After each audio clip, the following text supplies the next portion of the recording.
Bom dia, pessoal. Vamos continuar aqui a nossa aula do dia 28, início nossa aula do dia 28 de abril, tá? Hoje eu vou comentar com vocês o assunto função inversa, que está na página 54, tá bom? Página 54 da apostila de vocês, apostila 1. Eu pedi para que vocês façam uma leitura na página 54 e a página 55, tá?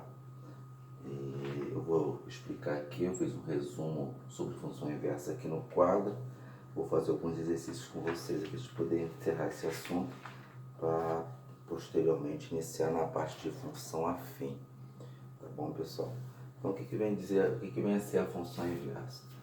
Para se ter uma função inversa, a função f tem que ser bijetora. O que é bijetora? Uma função que seja injetora e sobrejetora ao mesmo tempo, tá?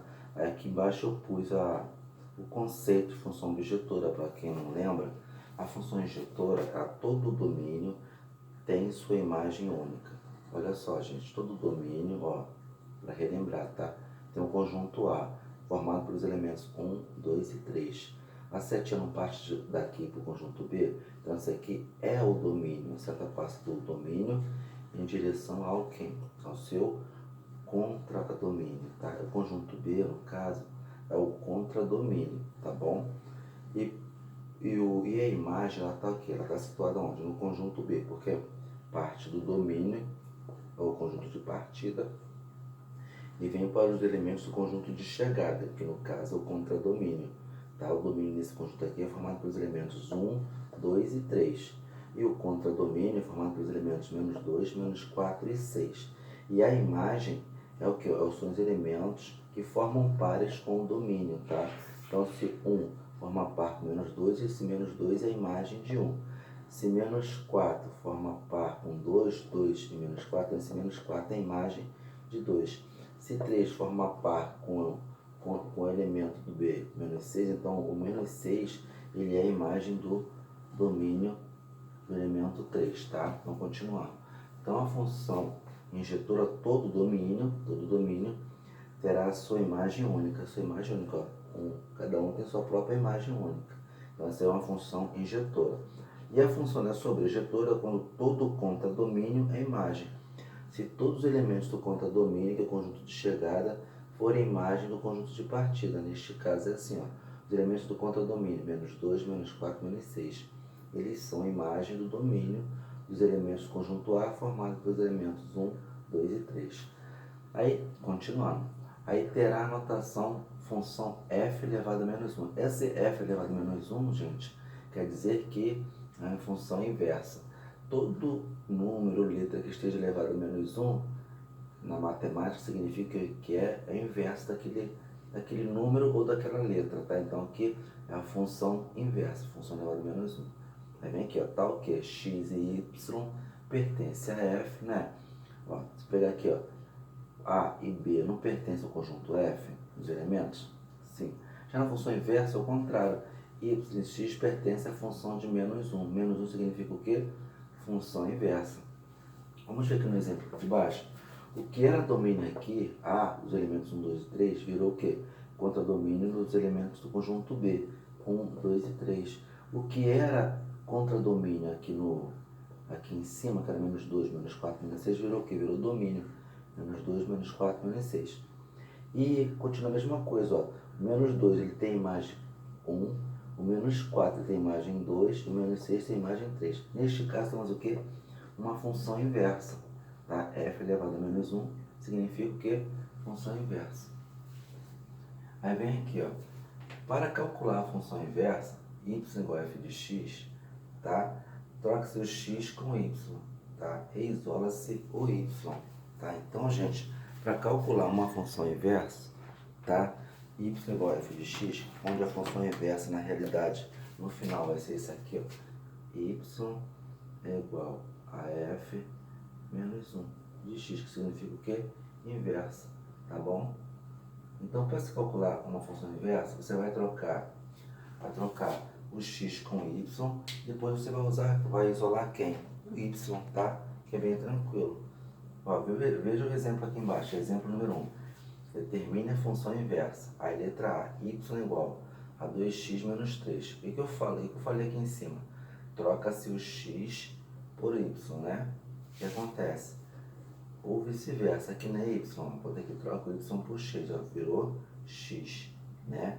Agora troca o x por y, aqui não era x, virou y, então x é igual a 2y menos 3. O que ele fala? Ele fala para a gente poder isolar quem? Isolar o y. Então, ó, tá vendo o y aqui?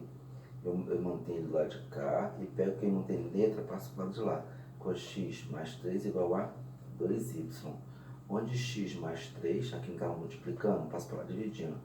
Dividido por 2 é igual a y. Então, a minha função inversa, f elevado a menos 1 de x, é igual a x mais 3 dividido por 2. Tá bom, pessoal? É bem tranquilo. É só você trocar aqui, ó. Aqui na y, você coloca x. Aqui na x, você coloca y. Não falei isso, troca o x com y, certo? Então, vem aqui, ó. X é igual a 2y menos 3. Continuando, x... Ó, esse 3 aqui tem que usar lá o y, né? Passa por lá, vai como mais 3. X mais 3 é igual a 2y. Já isolei o y, né? O y ficou isoladinho aqui, bonitinho. Aí o que acontece? Não está multiplicando o y, passa para lá o quê? Dividindo. X mais 3 dividido por 2, que é igual a y. Então, na notação, o que é a notação? É essa representação na matemática de função inversa, que é f elevado a menos 1, entre parênteses de x, f elevado a menos 1, função inversa de x, que é igual a x mais 3 dividido por 2. Eu até coloquei aqui embaixo, tá? A notação da função inversa é f elevado a menos 1. Então, todas as vezes que você vê um problema, que vem f elevado a menos 1, você já sabe o que é o inverso da função. Estamos trabalhando com quem? Com uma função inversa, tá? Então, a função inversa é bem tranquilo, tá bom, gente? É bem assim, é bem tranquilo, mas primordial para você ter uma função inversa, a função ela tem que ser o quê? Bijetora, tá? Tem que ser bijetora, porque se ela não for bijetora, você não vai ter uma função inversa, tá? Função bijetora significa que ela quer injetora e sobrejetora ao mesmo tempo, onde a injetora é o quê? Todo domínio terá a sua imagem única, ó. Domínio é sua imagem única, não está dividindo a imagem com ninguém. E sobrejetora, tudo contra domínio é imagem, aqui na contradomínio, os elementos do contradomínio, menos 2, menos 4, menos 6, não são os mesmos elementos da imagem? Menos 2, menos 4, menos 6. Então, sendo feito dessa forma, você tem uma função sobrejetora e assim você pode ter o quê? Uma função inversa e resolver normalmente. Trocar o x pelo y, depois isolar o y e achar a função inversa do exercício procurado. Tá bom, gente? Bem tranquilo, tá? Aí vamos fazer alguns exercícios, tá? Exercício aqui da página... da atividade, exercício 1, vamos fazer os outros exercícios da página 56, alguns, tá? Não farei todos não, para a gente poder encerrar esse assunto de função e depois iniciar como função afim, tá bom? Nas próximas aulas ensinar a função afim, vai ser o nosso último assunto do nosso livro da apostila 1, tá? Eu queria relembrar a vocês que passamos atividades 1, 2 e 3, tá? Para ser entregue amanhã, dia 29, tá? Essas atividades vão valer como notas. Lá cada atividade tem uma pontuação. Cada questão, lá eu coloquei uma pontuação para vocês terem noção de que vocês estão fazendo e ter noção do exercício que estão sendo, que se está acertando ou não, tá?